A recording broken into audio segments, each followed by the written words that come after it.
అండి తిరుపతి నుంచి రేణిగుంట రైల్వే స్టేషన్కి అయితే వచ్చేసాము. నా చిట్టి పొద్దున్నే లేపేశాను. అందుకే ఇంకా నిద్ర అయితే అవ్వలేదు. మాటికి ఆవలింతలు అయితే తీస్తుంది.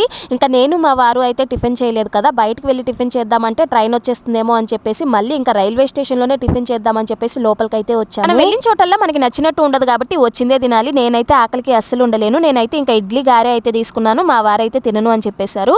ఇంకా మధ్యాహ్నం భోజనంలోకి ఏదో ఒకటి తీసుకోవాలి కాబట్టి పులిహార అయితే ప్యాకింగ్ చేయించుకుంటున్నాను. మొహం మీద చెప్పేస్తాను కానీ మా వారైతే అస్సలు చెప్పరనమాట. చాలా మొహం ఎక్కువ, నచ్చితే తింటారు, నచ్చకపోతే తినరు. అలా అని చెప్పేసి బాగోలేదని కూడా ఏమీ చెప్పరు. ఇంకా సైలెంట్ గా ఉండిపోతారంటే ఇంకా ప్యాకింగ్ అయితే చేయించుకొని అయితే మళ్ళీ అత్తయ్య వాళ్ళ దగ్గరికి అయితే వచ్చేసాను. ట్రైన్ రావడానికి అయితే ఒక 10 minutes అయితే టైం ఉంది. నార్మల్ గా తిరుపతి రైల్వే స్టేషన్ లో ఎక్కువ జనాలు ఉంటారనేసి అయితే చూసాను. కానీ ఇక్కడ రేణిగుంట స్టేషన్ లో అయితే అసలు జనాలే ఎక్కువగా లేరనమాట. నేను మా ట్రైన్ ఎప్పుడు వస్తుందా అనేసి చెక్ చేసేసుకుంటున్నాను. ఫైనల్ గా నేను పుట్టిన గడ్డ మీద అడుగు పెట్టబోతున్నాను. అదేనండి విజయవాడ అయితే వెళ్తున్నాను అనమాట. ఇంకా నా చిట్టుతల్లి అయితే వచ్చిన దగ్గర నుంచి లేస్ ప్యాకెట్లే తింటుంది. ఈ షాప్ అతనికి అయితే చుక్కలు చూపించేసింది. వీడియో నచ్చితే లైక్ చేయండి, ఛానల్ ని సబ్స్క్రైబ్ చేసుకోండి.